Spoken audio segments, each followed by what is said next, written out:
Смотря на недавнюю трансляцию Summer Game Fest 2025 года, я не могу не отметить, что в этом году нам буквально с порога выдали настоящий парад Souls-лайков.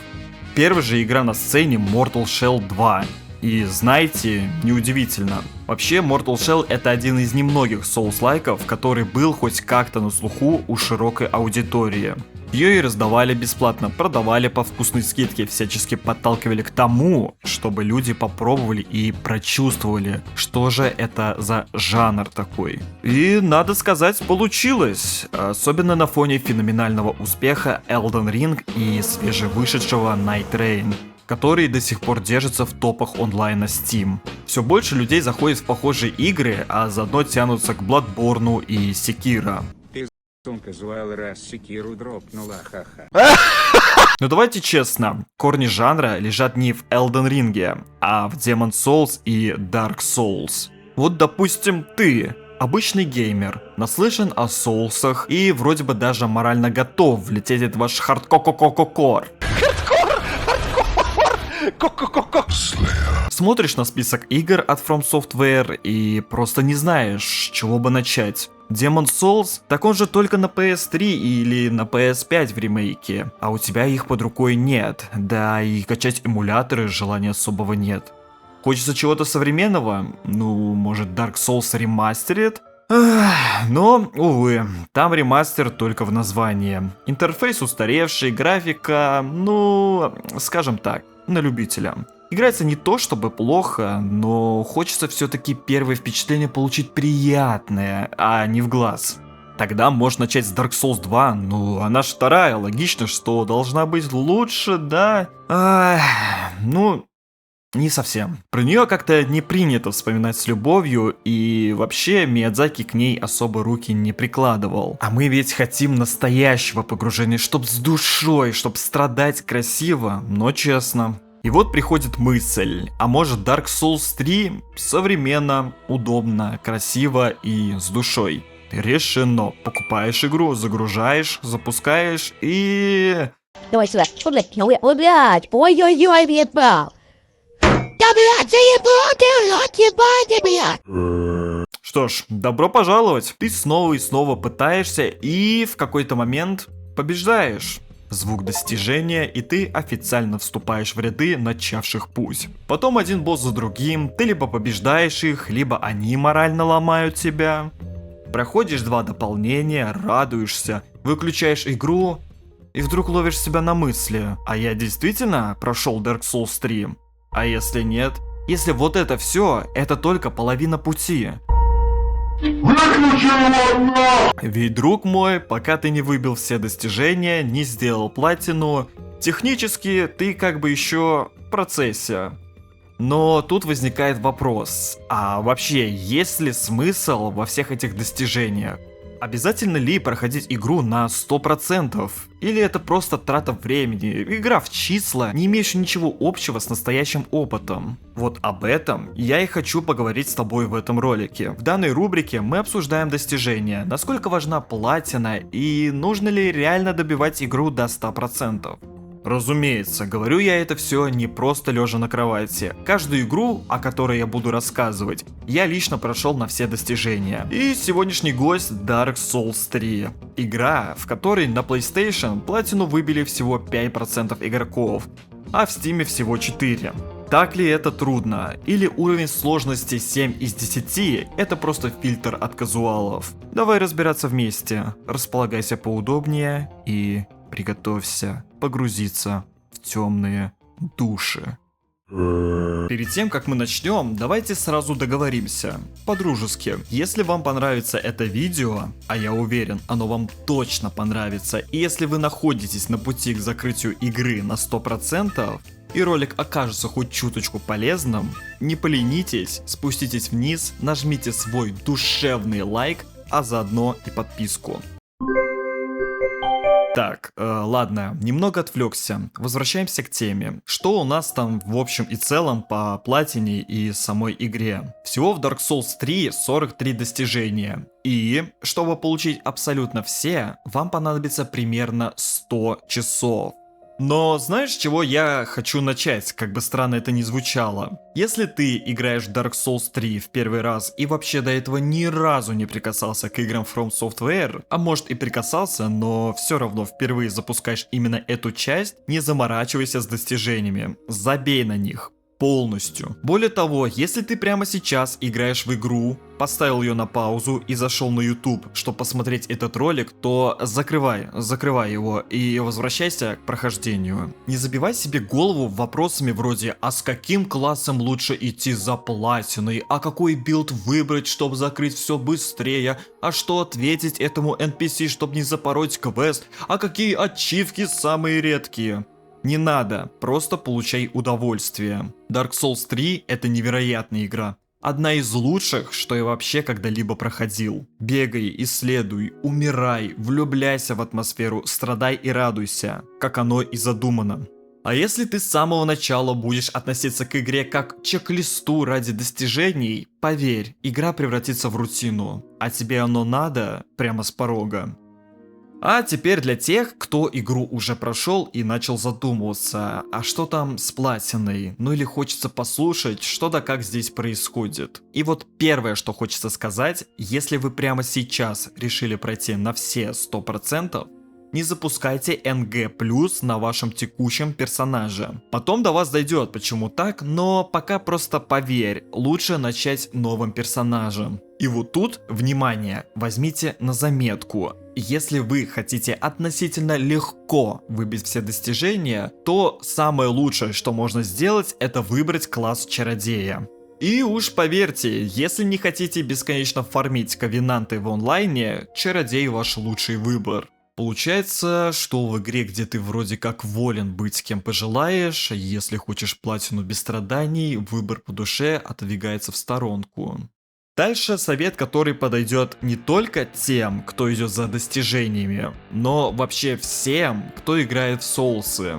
Исследуйте локации внимательно, медленно, с интересом. Совет вроде банальный, но на первом прохождении 90% людей, включая и меня, бегут как угорелые. Половину пропускают, теряются, не понимают, что, где и почему не открывается, где взять нужное кольцо, оружие, броню и как прокачать эстус.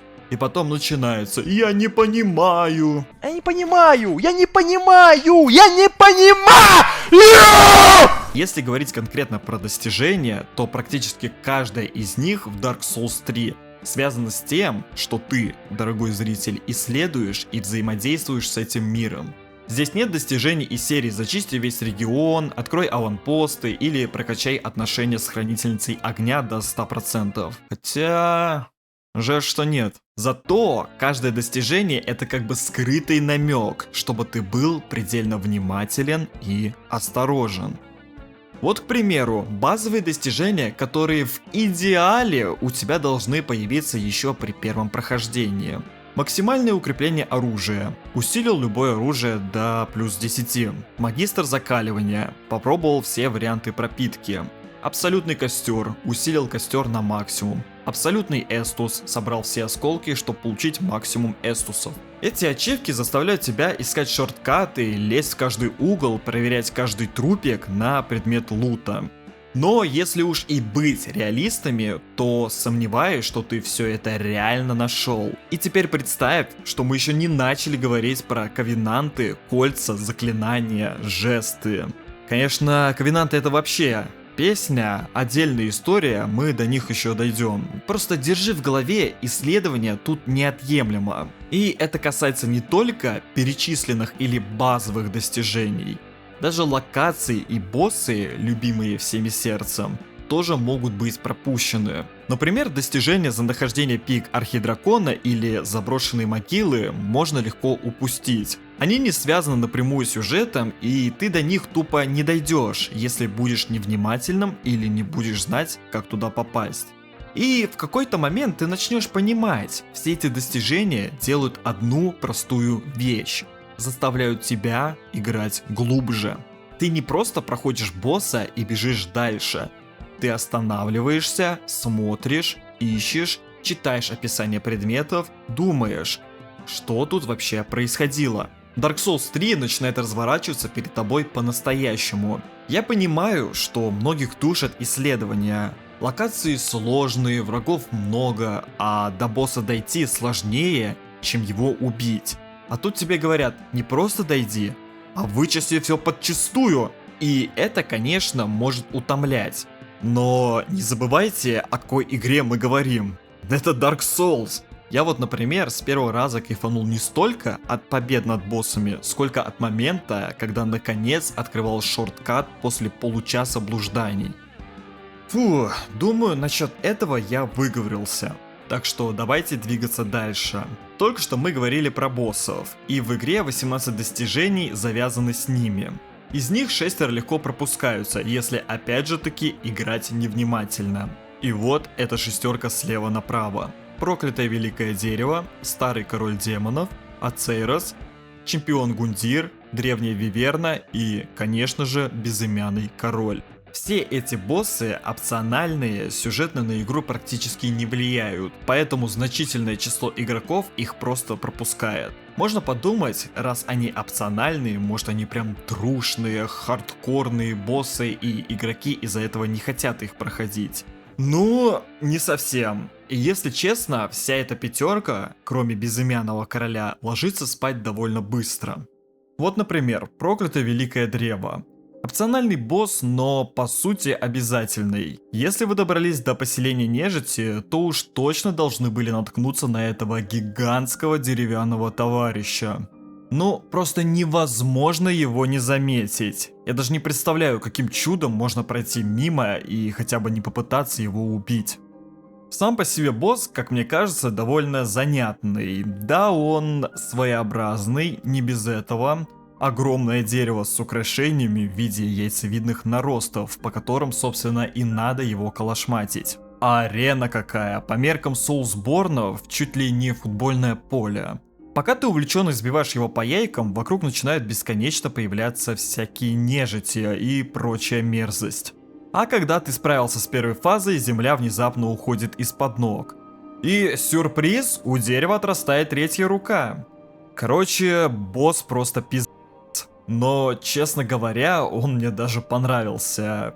Как ни странно, особых трудностей он у меня не вызвал. Хотя, ладно, не буду строить из себя гуру, я при первом прохождении слился на нем 5, 6 или 7 или 8. А это чё? Ну, 7 или 8. Так про что речь-то? Ну, если кратко, речь про популярность. Стыдно, ну, может чуть-чуть. Дерево умеет надавать по щам, особенно с учетом спавна нечисти и этой вот его третьей ручоночки во второй фазе. Впрочем, это не какой-то ультра-хардкорный ад. Пройти можно, просто не стоит слишком долго полировать его яички. Кстати, поделюсь интересным наблюдением. Для магов и пиромантов этот босс вызывает некоторые трудности. После своего прохождения я смотрел, как с ним сражался мой друг. Он играл за пироманта и страдал от этого дерева как проклятый. Ха-ха-ха-ха. Бегал к нему раз 20, прежде чем наконец победил его. Так что берите на заметку. Ближний бой – ваш лучший друг в этом сражении. Колдуны, уж простите, дерево любят, когда к нему подходят ближе. Доброе утро, моя девочка. А следующий на очереди старый король демонов. И, честно говоря, я даже не знаю, что про него сказать. Вот правда, сижу, пишу сценарий и в голове пусто. Потому что босс, мягко говоря, не самый запоминающийся. Те, кто уже сталкивался с ним, скорее всего со мной согласятся. Это один из самых простых боссов в игре. Несмотря на свое имя и вполне себе внушительные размеры, проблем он почти не вызывает. Костер расположен буквально в 2 шагах, и если вам вдруг станет одиноко, рядом довольно часто появляются метки призыва. Во всяком случае, в 2023 году, когда я проходил игру, онлайн был активный и метки всплывали каждые пару секунд. Как дела обстоят в 2025, не знаю, но даже в офлайне этот дедуля не вызывает трудностей. Весь бой с ним, если честно, напоминает немного цирковое выступление. Подходишь к пузу, начинаешь лупить, потом обходишь за спину и повторяешь. Вот и все. Но главное, я все еще удивляюсь, почему процент игроков, получивших достижения за победу над этим боссом, ниже, чем у тех, кто завалил проклятое великое древо. Хотя вроде бы тлеющее озеро не скрытая локация. Ну, скорее всего, дело в самой локации. Она, прям скажем, не самая дружелюбная. Особенно из-за местной знаменитости под ником Гигантский Червь. Этот гад ныряет под землю и раздает молнии, как будто работает на Почте России. А при чем здесь Почта России, я сам до конца не понял, но я посчитал смешно будет озвучить в этом видео данное словосочетание. Можно, конечно, попробовать его пробежать и добежать до костра. Хотя я бы не советовал, лучше все-таки с ним разобраться. Тем более, что убить его не так уж и сложно. Третьим в нашем списке идет Ацейрос. Dear little Ocelot. Now, show yourself, Ocelot. My dear little Ocelot. До сих пор не понимаю, почему он считается опциональным боссом. Да, бой с ним довольно простой, учитывая, насколько пафосно он подается.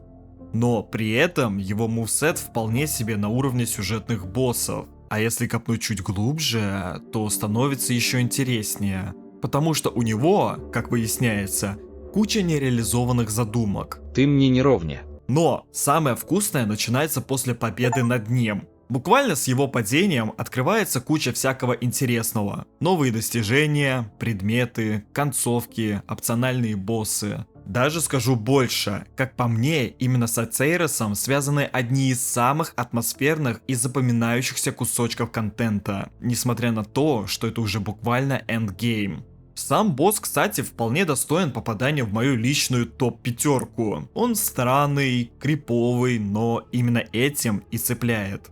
И тут же возникает другой вопрос. Как некоторые игроки вообще его умудряются пропустить? Локация-то, по сути, на поверхности. Дойти туда вполне реально. Хотя, конечно, да, место то еще. Полно всякой мерзости, которая не стесняется вас ебать. Но давайте будем честны, если в этой игре локации, которые не пытаются дать прикурить вашему анусу. И вот, как я уже говорил, за этим боссом открывается путь в новое, довольно необычное место. Заброшенные могилы – еще одна опциональная, но атмосферная локация, до которой без Ацейроса никак не добраться. О ней мы сейчас и поговорим, как бы это странно ни было в разговоре именно про боссов. Когда мы попадаем в эту локацию, сразу получаем достижение с таким же названием.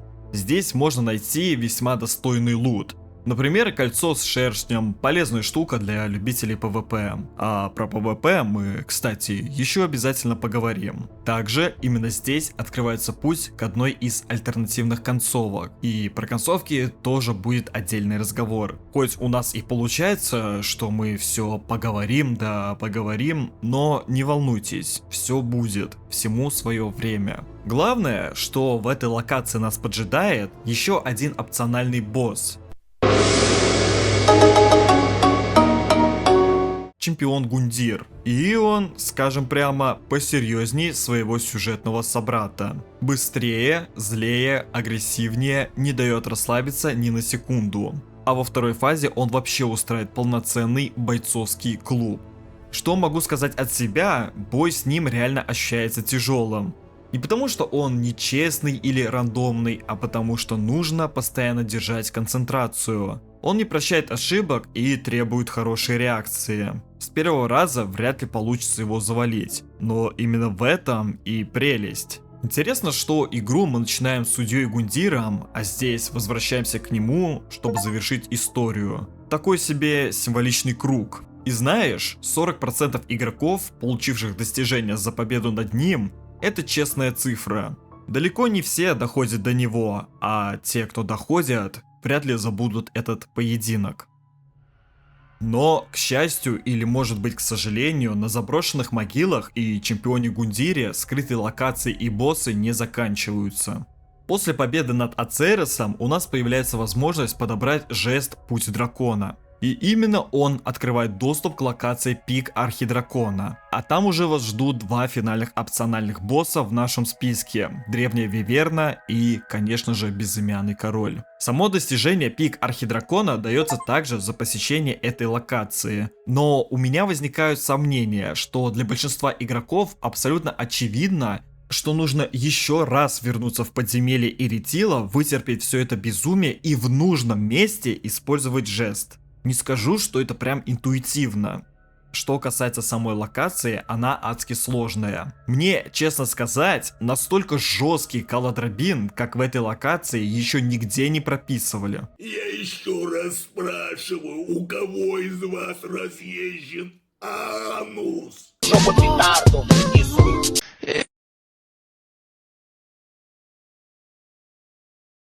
Я иногда на стадии монтажа с ума схожу, вы уж простите меня, ребятишки. Давайте просто продолжим. Но, несмотря на все это, Пик Архидракона я считаю самой красивой. Вот прямо сейчас, вместе с вами, смотрю на нее и что-то внутри щелкает. Хотя, да, я уверен, вы пришли не ради поэтического обзора локации, а чтобы послушать про боссов. Первый босс — это древняя Виверна. Признаюсь, когда слышишь слово «Виверна», в голове сразу рисуется нечто устрашающее. Но сюрприз, это не просто самый легкий опциональный босс в игре. Это, возможно, вообще самый простой босс из всех. Я не шучу. Вам нужно просто пробежать через всю локацию, подняться повыше, дождаться, пока голова Виверны окажется под вами, и прыжок с добиванием. Все, босс повержен. Звучит просто, не так ли? Ну, в теории, да, а вот на практике... Я, например, умудрился 6 раз подряд промахнуться мимо головы. И вот, наконец, мы добрались до главного, моего личного фаворита, Безымянный Король. Боже, как же он меня вымотал в первый раз. Это один из самых сложных, но в то же время самых крутых боссов в игре. У меня ушло 35 попыток. И на канале даже есть нарезка этой эпопеи. Если интересно, загляните потом. Я поставил себе цель убить его самостоятельно, без помощи. Хотя, честно скажу, меток призыва там больше, чем людей, пришедших на концерт Вайпер. Ладно, парнишка, расслабься. Какие еще Вайпер? Здесь все слушают Виктора Цоя, Панки Хой, князь живой. У нас же видос про другое. И недооценивать этого босса точно не стоит. Он заслуженно занимает первое место в моем личном рейтинге по сложности. Первая фаза — это просто кошмар. Он сидит на своей птице и летает как сумасшедший. Непонятно, где он, что он делает, как он тебя бьет и почему так больно. А ты стоишь и ловишь эти удары как жирный дрыщ. Раз за разом, но если как-то пережить это фэнтезийное авиашоу, дальше начинается вторая фаза. А там уже ближний бой, уклонение, ловля таймингов. Ну, все как мы и любим, только больно. До сих пор, когда вспоминаю этот бой, где-то внутри болит душа. Но именно благодаря таким сражениям и запоминается Dark Souls. Не за легкость, не за справедливость, а за эмоции. Да, блядь! Тупо станы, блядь! Ура, блядь, башку сюда! Просто в помойку чех, босса сразу на перспективу зараши. Теперь, что касается остальных 12 боссов. Если честно, подробно обсуждать и рассказывать про каждого желания особого нет. У нас и так впереди еще куча разговоров. Сами посмотрите, сколько всего нам предстоит обсудить. И дело не только в лени, хотя и в ней тоже, если уж быть до конца откровенным. Просто эти боссы сюжетные, их невозможно пропустить. Они встречаются по ходу игры, а значит, каждый игрок с ними в любом случае сталкивался. Это не те опциональные ребята, про которых мы только что говорили. К тому же, если быть совсем уж честным, большая часть из них у меня в голове почти не отложилась. Не то чтобы они плохие, просто особо рассказать про них нечего. Однако есть несколько исключений. 4 босса, которые все же стоят отдельного внимания. Это Повелители Пепла, Хранители Бездны, Олдрик, Лотрик и, конечно же, Йорм. Что их объединяет, кроме названия и сюжетного статуса? Интересная боевая механика, заметная сложность и серебряные трофеи на PlayStation. Хотя я-то выбивал ачивки в Steam, так что лично мне ни холодно, ни горячо, но факт отметить стоит. Начнем с Хранителей Бездны. Этот бой я просто обожаю. Во-первых, у них шикарная катсцена на входе, прилив пиздюлей чувствуется сразу. Во-вторых, сам бой построен интересно. Сначала ты сражаешься с 3 противниками сразу, потом появляется усиленный. Сам по себе босс дерзкий, резкий, стильный. Его часто называют сложным, но у меня он никогда серьезных проблем не вызывал.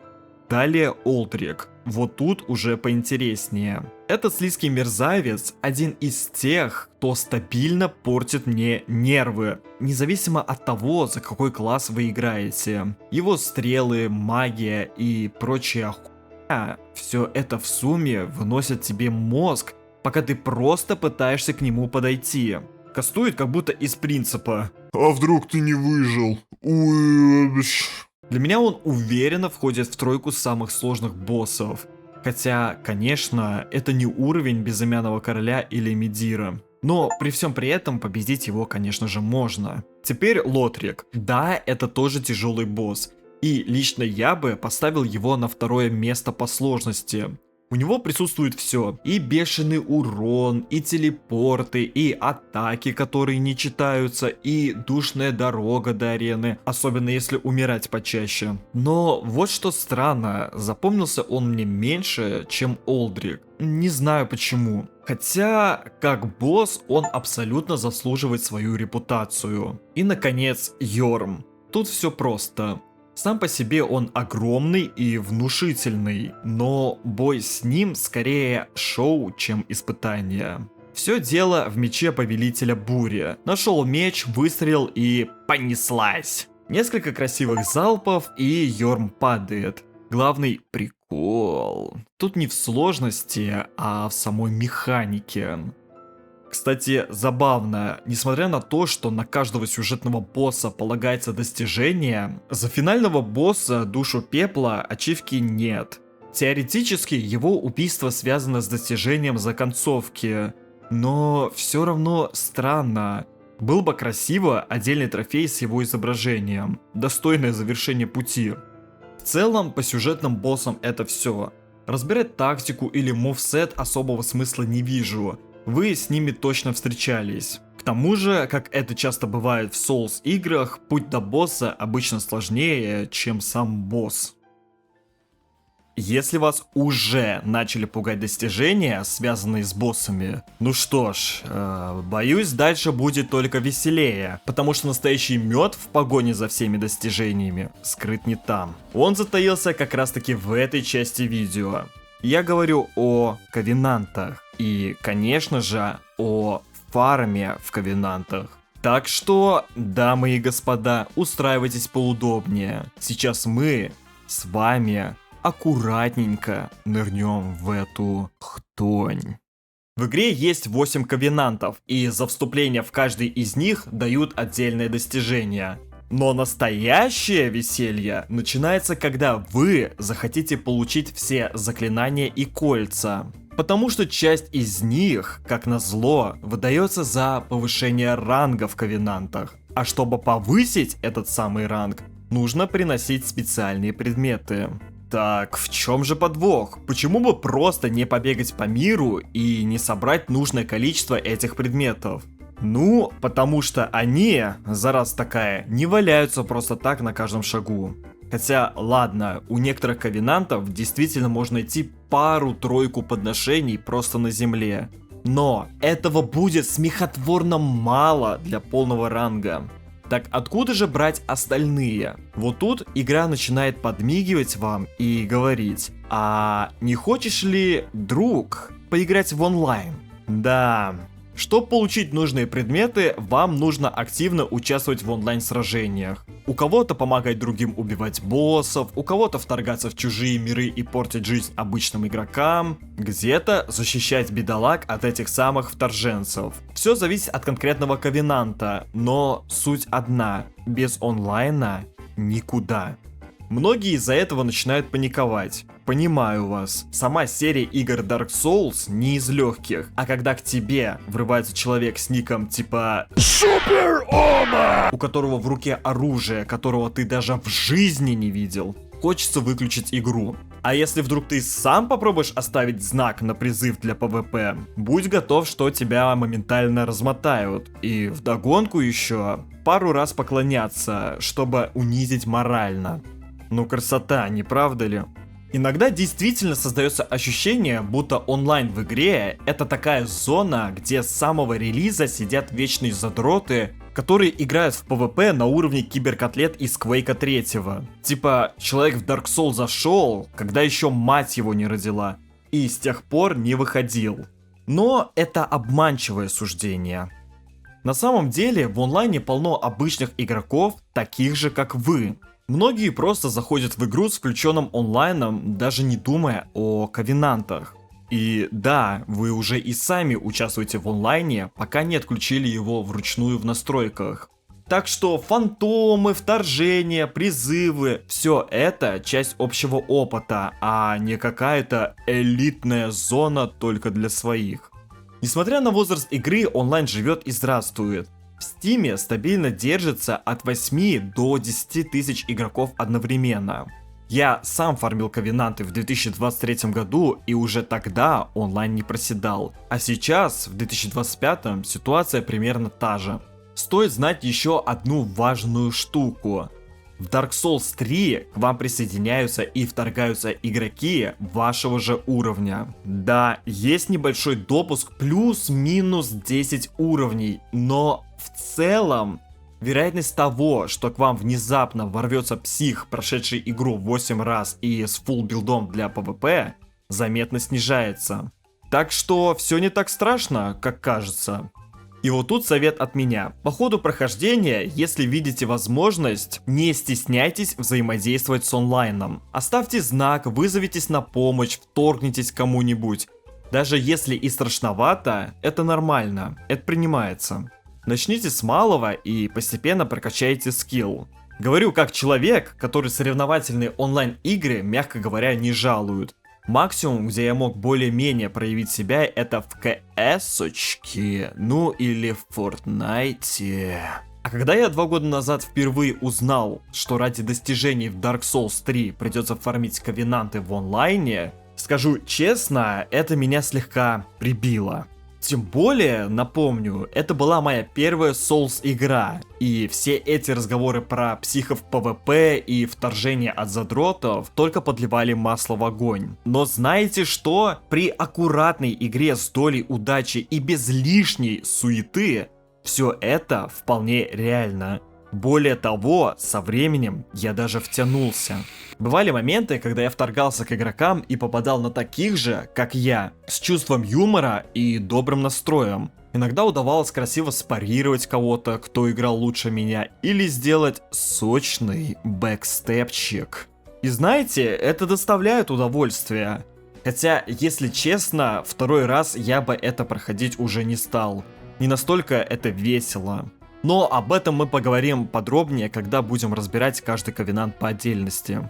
Главное, что стоит вынести прямо сейчас, онлайн в этой игре вполне доброжелателен. Он не душит, и если не бояться, то можно реально получить удовольствие от процесса. Но, конечно, не у всех есть желание или возможность лезть в онлайн. Некоторые прям вот физически не могут, не тянет интернет, боятся, не любят, у бабушки на даче играют, ну, всякое бывает. И вот для таких юных мазохистов существует фарм с мобов. Тут есть один нюансик. Шанс выпадения нужных предметов чудовищно низкий. Чтобы хоть как-то его повысить, стоит вспомнить, что у персонажа есть характеристика удача. Правда, прокачивать ее вместо основных статов, ну, скажем, мягко говоря, не лучшая идея. Оставьте это безумие тем, кто делает ролики по типу Dark Souls 3 на удачу без урона и с ложкой из жопы.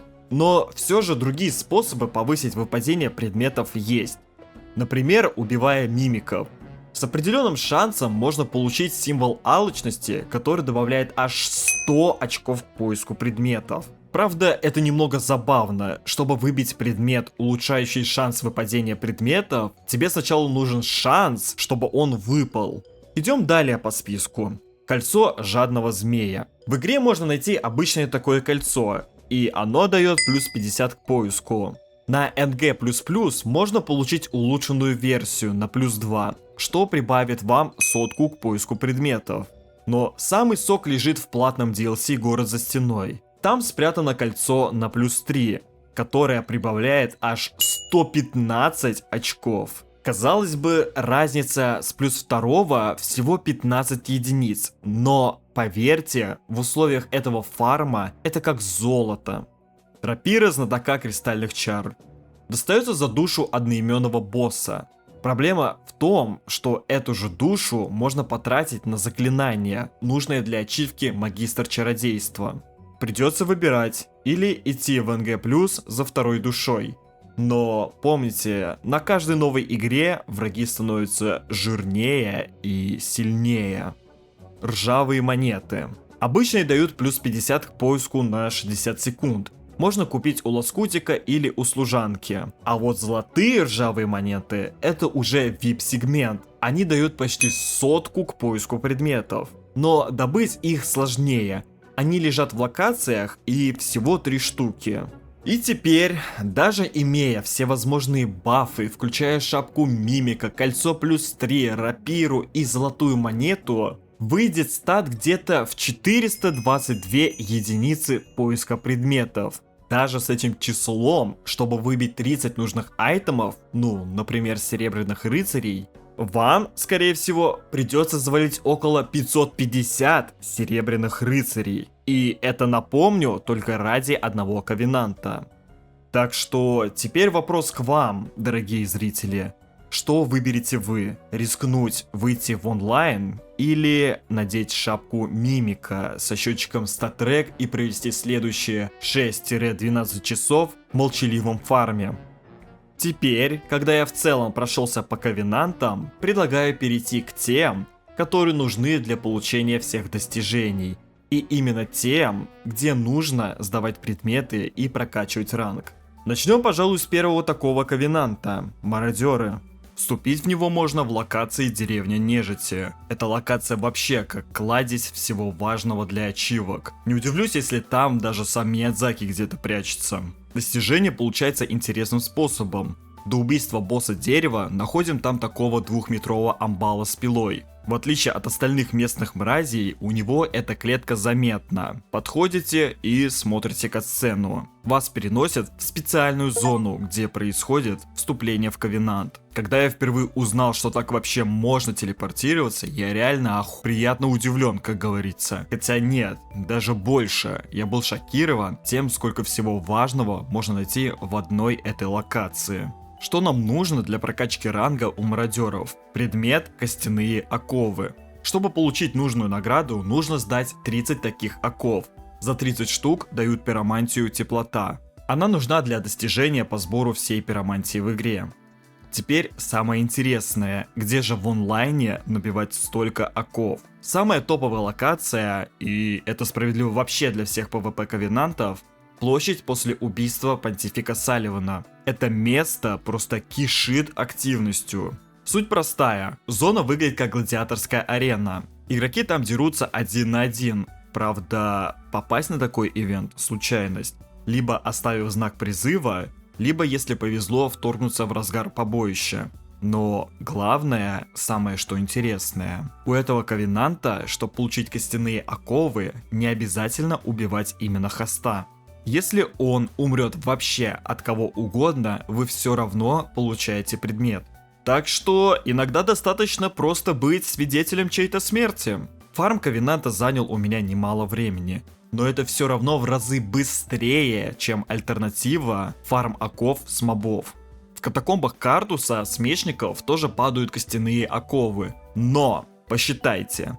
Вам нужно 30 оков. Теперь представьте, сколько раз вам придется добираться до этих мечников. А потом вспомните, какие они бывают, мягко говоря, неприятные. Ну и прикиньте, фарм займет от 4 до 8 часов, если повезет. Сомнительное удовольствие, не находите? Так что мой вам совет, не надо, серьезно, забудьте про фарм с мобов. Онлайновый способ — это рай по сравнению с этим адом. Поверьте мне на слово, я все это уже прошел. Лучше пару часов в онлайне побегать, чем с ума сходить в катакомбах. Думаю, ничего не забыл, и это все, что хотел сказать про мародеров. Двигаемся дальше. А дальше у нас на очереди довольно лайтовый ковенант, воины солнца. Но не спешите расслаблять булочки раньше времени, ведь снова придется фармить целых 30 предметов. Сам перстень ковенанта находится в темной комнатке на столе, все в той же нашей горячо любимой локации поселения нежити. Теперь о главном, как поднимать ранг. Получить их можно, если вы оставляете мелом знак призыва, и в облике фантома вместе с игроком убиваете босса. Или если вы сами призовете игрока, уже состоящего в ковенанте Воины Солнца, и завалите с ним босса в своем мире. Кстати, товарищи хардкорщики, смотрите, как получается. Чтобы получить платину, вам таки придется звать фантомов. Так что, если раньше совесть не позволяла, теперь у вас есть весомое оправдание. Ну и раз уж ты досмотрел до этого момента, помнишь наш уговор в начале видео? Подписка, лайк, все как договаривались. Я прям чувствую, что тебе нравится этот ролик, раз ты все еще тут. Так что не вредничай, твоя поддержка для канала бесценна. Ладно, поехали дальше. На личном опыте могу сказать, призываться к другим игрокам у меня получалось не так уж часто. Да и сами игроки не особо охотно оставляли знаки у боссов. Тем не менее, мне удалось нафармить около 9 медалек на знатоке кристальных чар. Видимо, у многих с ним проблемы, а для меня он оказался довольно простым. Остальные медальки я набивал через призыв желтых фантомов к себе, но, как вы понимаете, этого все равно недостаточно для закрытия рангов. Поэтому на арену выходит темная сторона силы — фарм с мобов. Да, я знаю, что сам говорил, не стоит. Но иногда без этого просто никак. Не забывайте, в игре есть автолевелинг. И если вы сильно вырываетесь вперед, то призвать кого-то на боссов становится просто невозможно. Им это уже не нужно. И тут, кстати, врывается моя рекомендация играть за чародея. Вот где реально раскрывается сила класса. Самое эффективное место для фарма — это два вот этих рыцаря Лотрика. Поток душ просто уничтожает их за секунды. Конечно, можно и другим классом, но чародей это делает с такой легкостью. Правда, добраться до этого места и получить само заклинание поток душ — это уже ближе к концу игры. Поэтому рекомендую оставить фарм с рыцарей на потом, когда все остальное будет уже более-менее закрыто. Лично я этим занимался чуть ли не на НГ+, или даже на НГ++, и вполне доволен. Но знаете, что меня удивило? Сам алтарь для подношений находится почти рядом с боссом доспехи драконоборца. То есть, ковенант ты получаешь в самом начале, а сдавать медали можешь только под конец. Ну разве это не чистое распиздяйство, а? Теперь по наградам. За первый ранг дают чудо священный обед, а за второй большое громовое копье. Все это, конечно же, нужно для достижения по сбору всех чудес. Из забавного, состояв в ковенанте Воины Солнца, вы также можете вторгаться в виде злого фантома. И за убийство хоста даже получать медальки. Но не советую этим заниматься. Во-первых, у вас еще есть мародеры, где тоже нужно убивать игроков. А во-вторых, есть более удобные ковенанты для онлайнового ПВП. А мы с вами двигаемся дальше, и на очереди ковенант Пальцы Розарии. Самый легкий ковенант в игре, и для получения всех достижений он ну просто находка. Серьезно, на фоне всех остальных ковенантов это просто мед. Для повышения ранга в ковенанте понадобятся бледные языки. Их нужно приносить Розарии в качестве подношения. Самое приятное, 3 языка можно найти в самой игре, просто исследуя локации. А учитывая, что игру придется проходить минимум трижды ради всех концовок, в какой-то момент у вас их накапливается уже 9. Просто за прогулку, так сказать. Лично я, когда накопил 9 языков, немного подустал от вторжений. Ну, не было у меня тогда настроения бегать фантомом, да и игра была уже на позднем этапе. Поэтому я пошел по проверенному пути – фарм с мобов. В цитадели Фарона от костра граница цитадели стоят 2 темных духа. И знаете, что самое крутое? С них языки падают просто с какой-то магической частотой. Я серьезно, нафармить недостающий язык можно буквально за несколько заходов. По отзывам, да и по ощущениям, за час здесь реально выбить и 30 языков, если вдруг вам захочется позаниматься лишним. Но по факту нужно всего 10. За первый ранг вам дадут кольцо тумана, обязательное для достижения по сбору всех колец. Но на этом история с Ковенантом еще не заканчивается, потому что, как ни странно, он может стать настоящей проблемой и довольно серьезной. Особенно если вы хотите получить все достижения и вступить в другой Ковенант Клинки Темной Луны. Дело вот в чем. После вступления в Ковенант Розарии и подношения туда хоть одного языка, вас уже не примут в Клинки Темной Луны, если вы не успели вступить раньше. Лично я, чтобы не рисковать, вообще поднес все 10 языков Розарии только после того, как закрыл весь прогресс по Клинкам Темной Луны. Но об этом, конечно, мы еще подробно поговорим, когда дойдем до самих клинков. Все по порядку. Следующим в списке у нас идет Ковенант Сторожевые Псы Фарона. Чтобы к нему присоединиться, нужно отправиться в цитадель Фарона и помолиться Старому Волку, который мирно дремлет в башне, буквально рядом с костром. И вот честно, это один из тех ковенантов, про которые даже не знаю, что особо рассказать. Потому что кроме как собирать 30 предметов, а именно меч траву волчьей крови, ничего интересного он из себя не представляет. Ну, может, кроме названия. Оно звучит так, будто персонажи в аниме его кричат, когда активируют ульту. Нани? Когда у вас активирован этот ковенант, вас автоматически закидывает к игрокам, которые что-то натворили в локации Путь Жертв. Эта локация полностью оправдывает свое название. Здесь вас встречают крабы, черные рыцари, полуболото, пойми что. И, как итог, 99% ваших вторжений закончится вашей же смертью. Хотя вторжение происходит где-то на уровнях 20-30-х, именно здесь, как назло, сидит какая-то элита. Лично мне попадались или тролли, которые призывают крабов в ПВП, и ты не понимаешь, с кем сначала разбираться, с игроком или с крабом. Или же у хоста сидит полный отряд фантомов, которые дружно вас разносят. А если особенно повезет, то вы попадете к читерам. Да, они здесь тоже есть. Кто-то выдал себе броню, кто-то просто неуязвим и убивает вас одним касанием. И особенно такие индивидуумы почему-то живут именно в этой локации. Есть еще другая веселая категория игроков.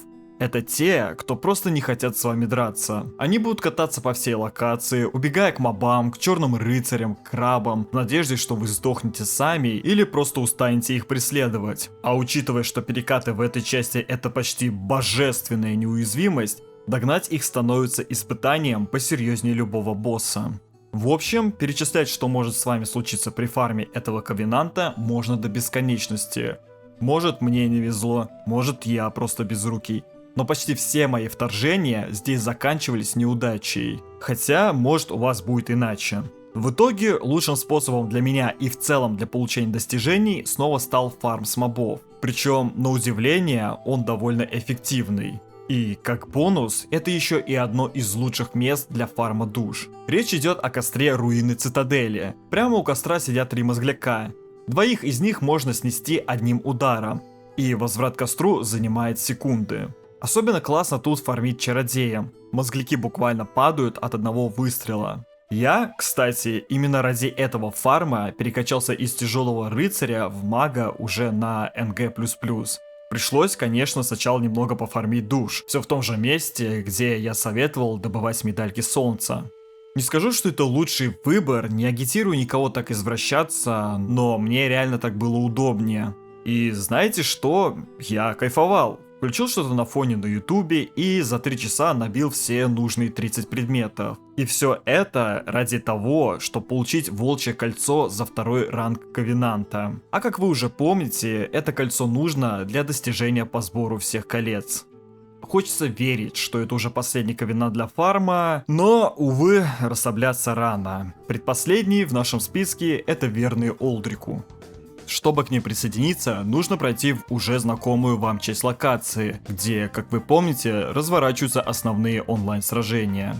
Идем через арену с гигантами и поднимаемся в башню. Интересно придумано с тем, что в этой башне присутствует призрачная стена, по которой следует ударить. Спускаемся по лестнице, и нас встречает небольшая арена. Там для веселой компании вас поджидают сразу два салливанских чудовища. Сразить их задачка не из легких, я в свое время потратил, наверное, полчаса, чтобы с ними разобраться. Но после победы откроется костер. Рядом в уголке будет лежать архидиакон, который и даст вам сам ковенант, и у него же нужно будет сдавать предметы. Что за предметы? Человеческие отбросы. Да, звучит не очень аппетитно, но чего только не сделаешь ради достижений. Одну штуку можно найти прямо тут, так сказать, бонус за посещение. Но вот откладывать фарм этого ковенанта я бы не советовал. Лучше приступайте к нему сразу, как только закончите с костяными оковами. Все потому, что вам нужно всего 10 штук. Мелочь по меркам других ковенантов. И за подношение 10 человеческих отбросов вам дадут заклинание «Большая глубинная душа». Это заклинание все так же нужно для достижений. Призывы здесь работают по тому же принципу, что и у сторожевых псов Фарона. Если кто-то накосячил в этой локации, вас автоматически призовут для воспитательной беседы. Честно говоря, этот ковенант оставил у меня, на удивление, положительные воспоминания. Фарм оказался быстрым, ничего особо раздражающего не происходило. Кстати, эти отбросы также падают с диаконов, которых здесь тоже хватает. Пока ждал призывов, я просто прогуливался по локации и заодно получил штуки 3 точно человеческих отбросов, вообще без напряга. Ну что ж, наконец-то мы добрались до последнего ковенанта – клинки Темной Луны. И поверьте, это самый, прости господи, заебущий ковенант из всех. Именно он становится той самой причиной, по которой у многих отпадает всякая охота фармить дальше и выбивать все достижения. Проблемы с этим ковенантом начинаются уже с самого вступления. Чтобы вообще попасть туда, нужно пройти квестовую линию NPC по имени Сирис. К слову, квест у Сирис довольно интересный и приятный. Да, я понимаю, что мы тут вроде как про ковенанты, а не про квесты, но в данном случае одно без другого никак. Потому что в процессе этого квеста вы получаете жест «Верность Темной Луне».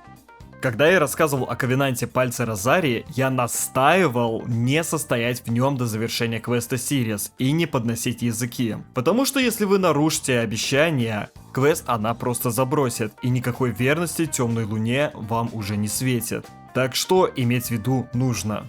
Теперь о самом ковенанте. После того, как вы получили жест, доступ открывается в Аннерлонда. Там надо пробежать по невидимому мосту к женщине,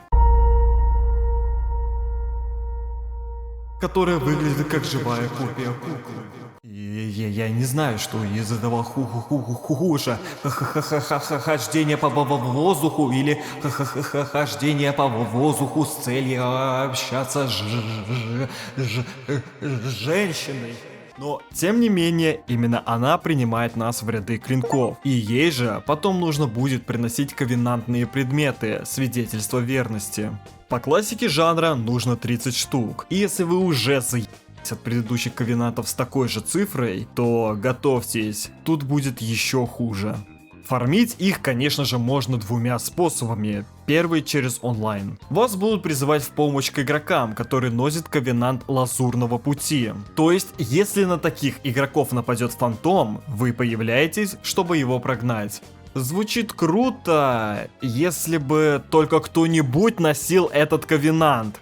Его дают в самом начале игры, и давайте честно, его никто не использует. Все либо вступают в другие ковенанты, либо вообще ничего не надевают. Поэтому шансы, что вы увидите хоть один призыв, примерно такие же, как Дмитрий Ликс выбьет хоть один нормальный нож. Какие, блядь, ты школы! И даже если повезет, с каждым уровнем персонажа ваш пул игроков будет сужаться. Остается второй способ – оффлайн фарм.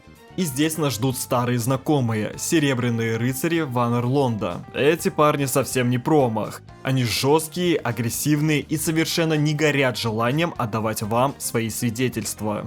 Бить их быстро и моментально получится разве что в НГ+, когда у вас уже приличные статы. Но даже в этом случае удачи вам, потому что выбиваются они с такой редкостью, что возникает ощущение, будто игра просто издевается. По подсчетам, чтобы нафармить все 30 штук, вам придется завалить около 550 рыцарей. Это не просто фарм, это почти новый способ медитации. Под спокойную музыку можно засыпать и просыпаться с этим фармом и заодно подумать над своей жизнью. Вообще, как фарм происходил у меня. Когда я понял, что онлайновым способом мне ну просто никак не накопить нужное количество подношений для Ковенанта, я на НГ+, как уже рассказывал, пересобирал персонажа под чародея с билдом темного мага. Я нашел один очень толковый гайд на ютубе, и честно, это было лучшее, что могло случиться на тот момент. Подробно рассказывать билд сейчас смысла нет, все рассказано в том самом видео. Если интересно, просто посмотрите. А от себя скажу только одно. Это не просто сильный билд, это ебало сносящий билд. Настолько мощный, что вы вообще перестаете париться. Урон дикий, боссы падают, свага присутствует. А главное, фарм становится в разы проще. Что уж говорить в условиях несправедливого и душного фарма в DS3. Такой билд это буквально спасение. После сборки билда рыцари больше не были проблемой. Остался только вопрос времени. Правда, на НГ+, у меня все еще не было символа алчности. И я уже думал, ну все, прощай, надежда. Но каким-то чудом он все-таки выпал в оскверненной столице. Прямо в тот момент, когда я уже собирался смириться и уходить на НГ++. И вот только после всех этих плясок с бубном, фарм наконец-то пошел. Пару раз, кстати, выпадали и свидетельства глубокой верности. Это редкий предмет, за который дают сразу 2 обычных свидетельства. В те моменты я, честно, хотел встать и поаплодировать, потому что шанс их дропа еще ниже, чем у стандартных. Но когда выпали, это была маленькая победа, даже можно сказать праздник. Собственно, по самому фарму больше добавить нечего, разве что пожаловаться, как по-дебильному это все устроено. Спасибо From Software за веселое времяпрепровождение. Но давайте лучше не будем зацикливаться на грустном, поговорим о наградах. За подношение 10 свидетельств вы получите кольцо темной луны, а если дожмете все 30, получите заклинание клинок темной луны. И то, и другое обязательные предметы для собирательных достижений. Ну что, после такого внушительного блока про ковенанты, думаю, самое время немного перевести дух. Мы с вами уже обсудили все, что можно, и вступление, и фарм, и душевные страдания. Так что я полагаю на этой теме поставить точку, или хотя бы многоточие, потому что выводы каждый из вас, думаю, уже сделал сам. Теперь давайте перейдем к сладенькому. Зачем вообще все это было?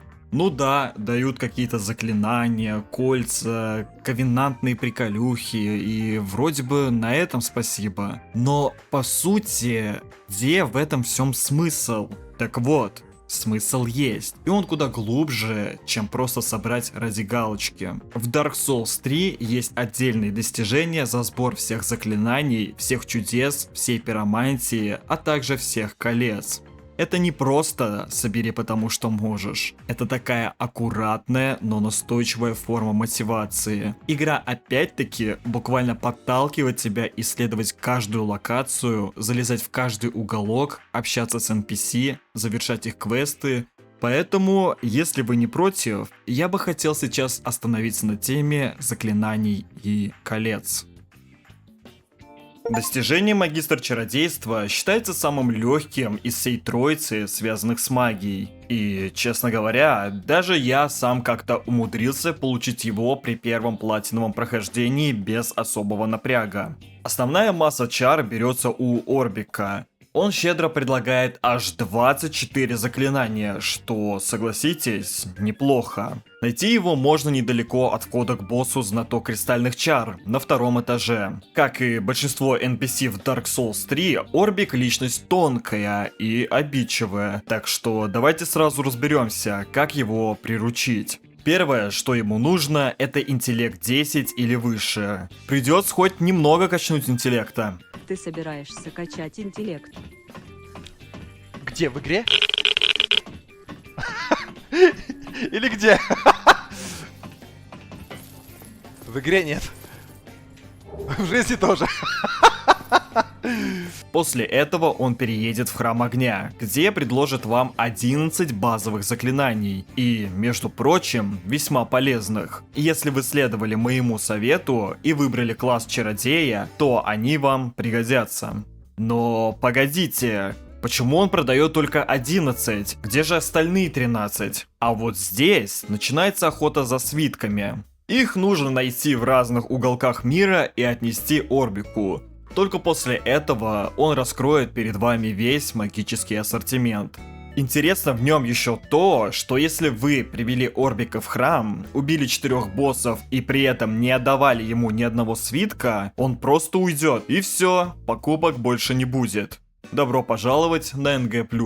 Следующий полезный NPC – Карла. Очень важная дама, потому что продает заклинания не только для этого достижения, но и для других магических ачивок. Найти ее можно в одной из камер подземелья Иритила. А это, как вы уже знаете, то еще местечко.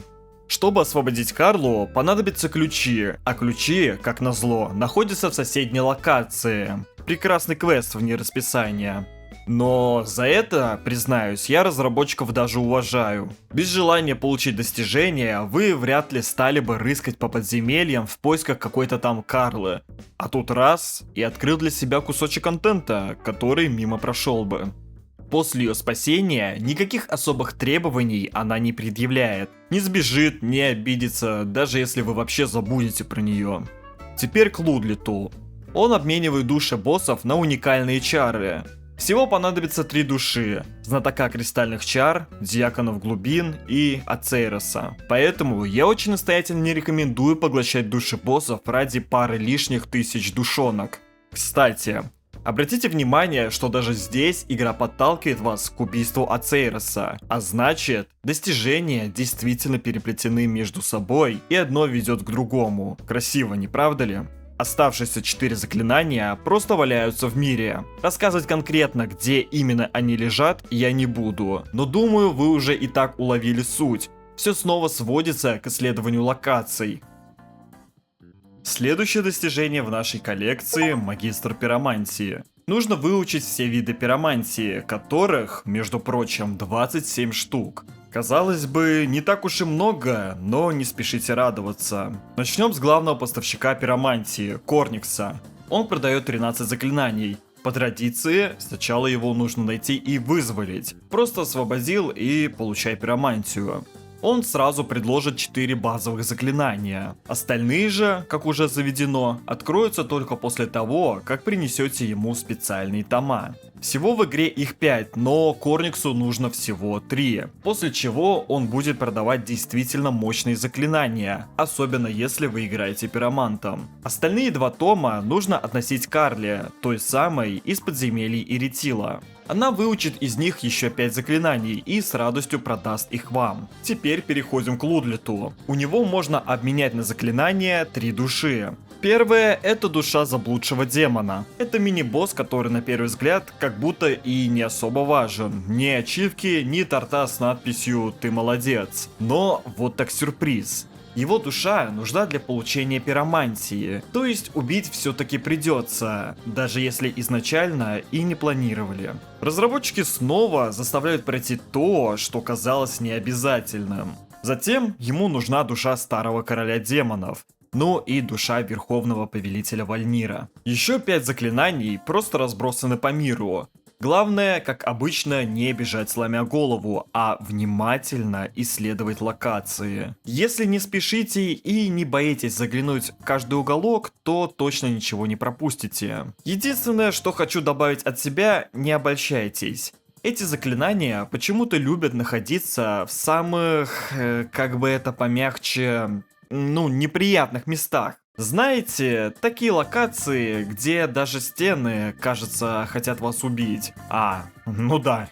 А пока движемся дальше, к последнему достижению из этой тройки. Достижение Магистр Чудес. Одно из самых долгих и сложных достижений. Вроде бы все так же. Выучить 35 чудес из основной игры. Ну, что там такого? Поначалу даже кажется, что нужно сделать все то же самое. Большая часть чудес покупается у NPC Ирина. При первой встрече Ирина попросит прикоснуться к ней. Соглашайтесь, так она доверится и отправится в Храм Огня. Изначально она продает всего парочку чудес.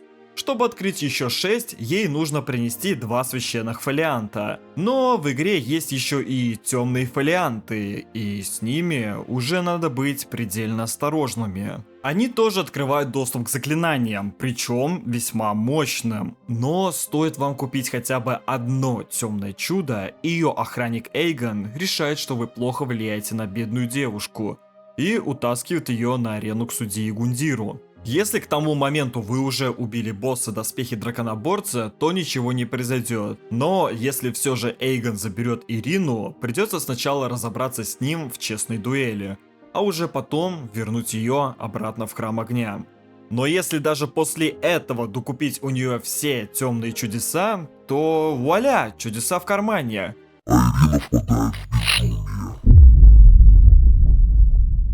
Если вам это по душе, то флаг вам в руки, но если хочется обойтись без травм для бедной девушки, есть и более гуманный вариант. Эти 2 темных фолианта можно отдать Карле, та примет их без истерик. Ладно, с Ириной и Карлой разобрались. Еще одно чудо вам даст Сигвард.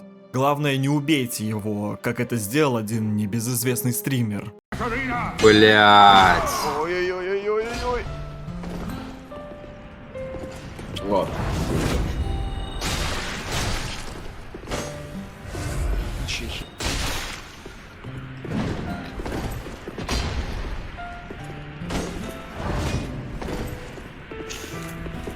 А вот так! А вот так!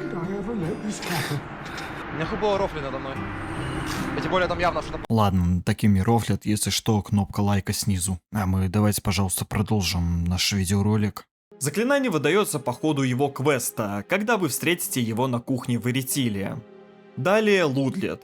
Он все так же на своем троне в Храме Огня и готов принять души боссов в обмен на чудеса, а именно душа танцовщицы, душа Розарии, душа повелителей, что на секундочку это душа финального босса, душа Олдрика и душа безымянного короля.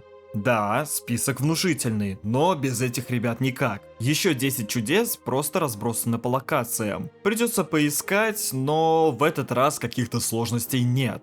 Эх, ну, что сказать, чудеса, конечно, чудесные, но вот путь к ним тот еще кошмар на улице Вязов. Несмотря на это, достижение в целом показывает, насколько тесно переплетены между собой сюжетные линии, квесты, боссы и ковенанты. А пока вы перевариваете этот поток информации, давайте перейдем к следующему достижению – сбору всех колец. Тут уж поверьте, тоже будет что обсудить. На очереди достижение Магистр Колец. Ваша задача собрать все кольца в игре, а это на секундочку 107 штук. И вот это уже не просто пылесосинг локаций, это прям генеральная уборка с демонтажем пола. Причем самое интересное, большая часть этих колец действительно полезны и активно используются в бою. Ну, кроме пары десятков, которые просто лежат в инвентаре и пылятся от скуки. Сомневаюсь, что вы будете прям чередовать все 107 колец, но по условиям достижения обязательно собрать их все. Собирать кольца в обычном прохождении на самом деле не так уж и сложно. Всего их 71, и половина из них буквально сама запрыгивает вам в инвентарь. Например, в самом начале игры можно взять кольцо жизни. Дальше за 20 тысяч душ можно купить кольцо и подняться на башню Храма Огня, где вас уже будет ждать кольцо Эстуса. А если вы вдруг забредете в заброшенные могилы, там можно найти пепельное кольцо Эстуса. Или вот вам задачка с орешками. Запрыгните с дерева на крышу храма, и серебряное кольцо жадного змея у вас в кармане. А таких действий по ходу прохождения тьма, особенно если вы, как и положено, исследуете каждую локацию вдоль и поперек. Это, знаете, напоминает мне Ubisoft времен первого Ассасина. Там флагов было столько, что мам не горюй. И тебе, конечно же, приходилось исследовать каждый сантиметр карты, чтобы не чувствовать себя неполноценным ассасином. В Dark Souls 3 все примерно по той же логике. Пропустил уголок, упустил кольцо. Некоторые кольца, кстати, не просто валяются где-то под ногами. Их можно купить у NPC или получить через квестовые линии. Например, серебряное кольцо кошки и кольцо злого глаза — это награды за выполнение заданий Сирис и Анри, уже знакомые вам лица, про которых я рассказывал. В НГ+, вас ждет еще 21 кольцо с пометкой +1. А в НГ++ 15 улучшенных колец на +2 и одно на +3. Причем, чтобы получить ачивку, нужно собрать все версии. Пропустите хоть одно, достижения не будет. Так что придется снова бродить по уже пройденным локациям и выискивать, где же там лежит очередное обновленное колечко. Наличием этого достижения могут похвастаться всего 5-6% игроков.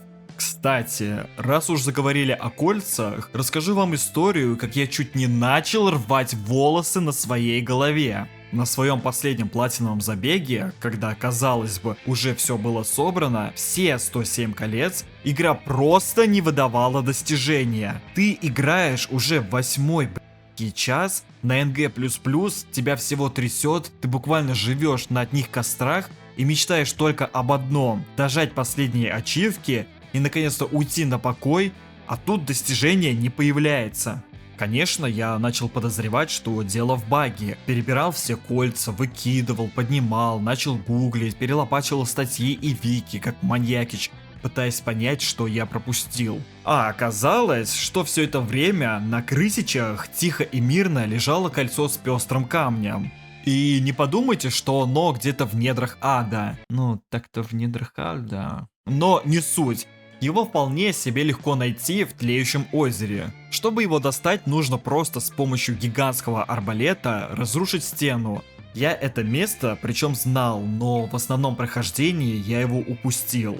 Самое забавное, когда я смотрел на список всех колец, пытался вычислить, чего не хватает, это кольцо просто сливалось с остальными. Оно визуально такое же, как и другие ему подобные. А еще существует его улучшенная версия, пестрое кольцо на +1. Так что мозг автоматически считал, что оно уже у меня есть. Поэтому, друзья, учитесь на чужих ошибках. Кольцо с пестрым камнем отметьте у себя где-нибудь крупно, жирно, можно даже на лбу. Просто, чтобы потом не пришлось, как я, метаться до него, когда тебя уже всего трясет.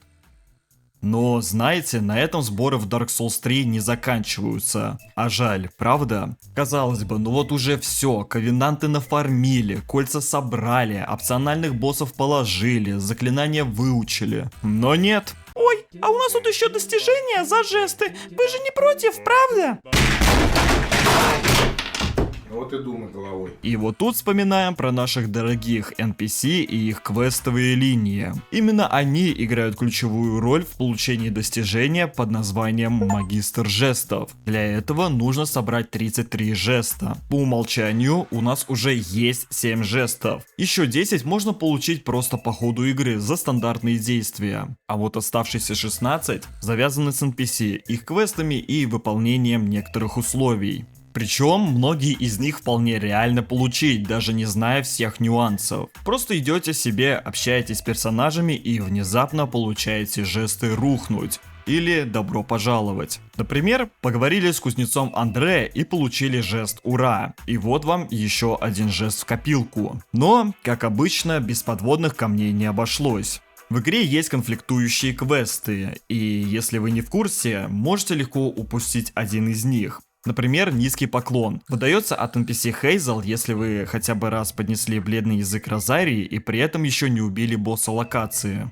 Звучит не так сложно. А вот и нет. Если вы состоите в ковенанте Розарии или даже просто дали ей язык, то, как вы помните, Сирис уже будет вас недолюбливать. А у нее, напомню, тоже есть нужный жест — верность темной луне. И не только жест, но и кольцо. Так что сначала лучше получить от нее жест, а уже после от Хейзел. Есть еще жесты, связанные с призывом фантомов. Например, чтобы получить дуэльный поклон, нужно призвать бледную тень из Лондора. Но для этого нужно сохранить хорошие отношения с Юрией. А условий, при которых она на вас обидится, вагон и маленькая тележка. Другой пример.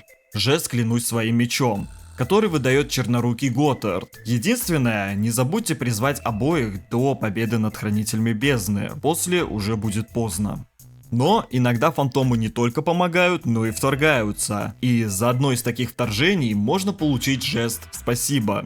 Его дает Цорик, но при соблюдении условий. Он должен вторгнуться к вам дважды в катакомбах Картуса и на Тлеющем озере. Ну и напоследок, есть жест «Молчаливый союзник».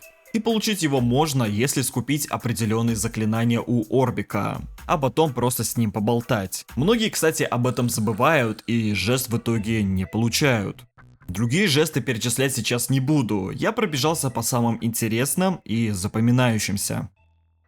И раз мы разобрали все остальные достижения, осталась последняя группа, а именно концовки.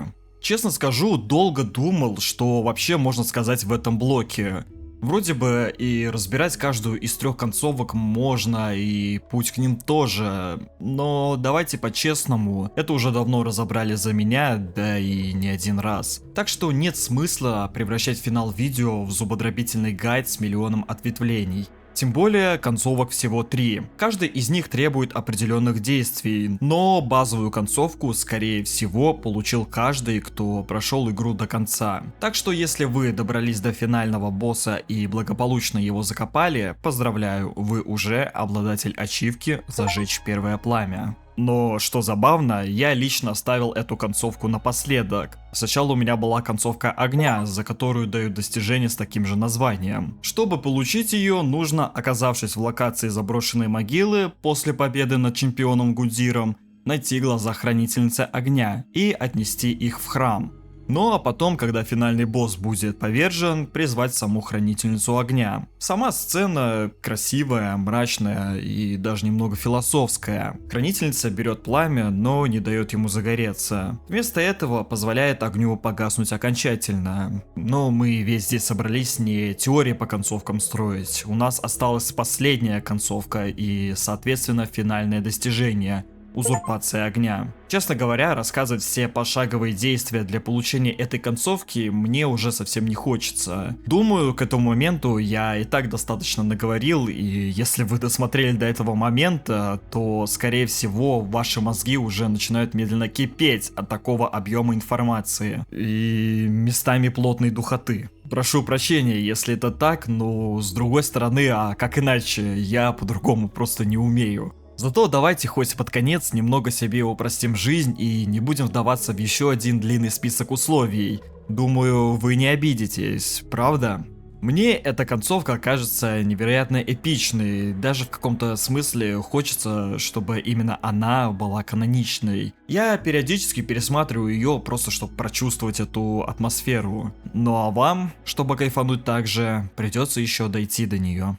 На этом, по сути, мы и разобрали все достижения, о которых мне действительно было что сказать. Все, что показалось мне интересным или достойным внимания, прозвучало в этом видео. Да, я намеренно пропустил достижения вроде «Зажечь костер» и «Признать пламя». Ну, ребят, это буквально награда за то, что ты просто зашел в игру. Их не получить — это уже какой-то челлендж для Хромпи и Зогмейстера.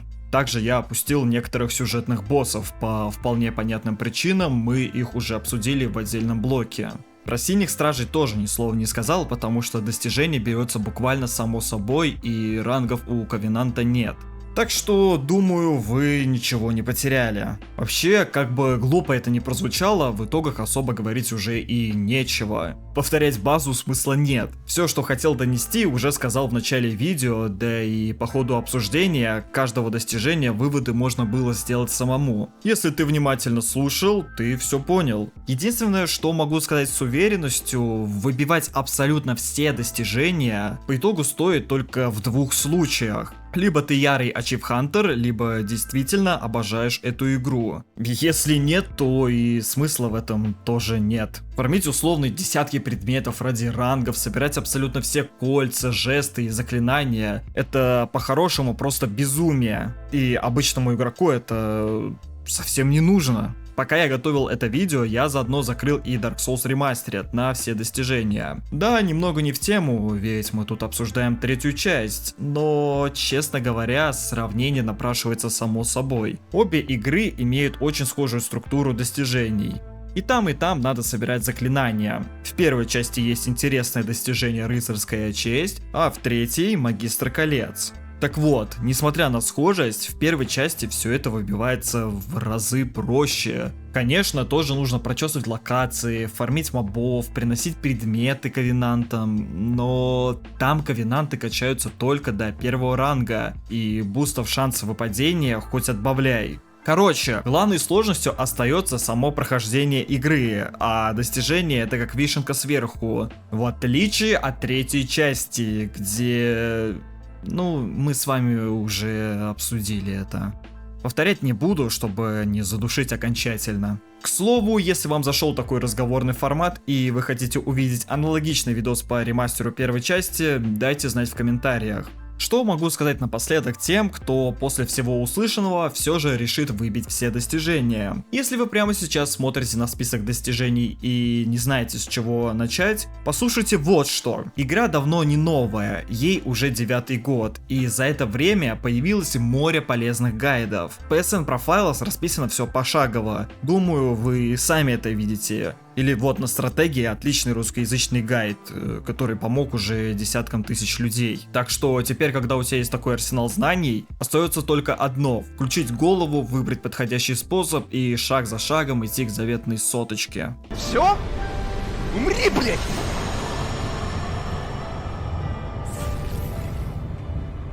Ну он какой-то мусорный вообще, что-то изи слишком. Супер мусор. Сейчас будет какой-то, наверное, реальный босс. Это был, ну, типа псевдобосс, как обычно.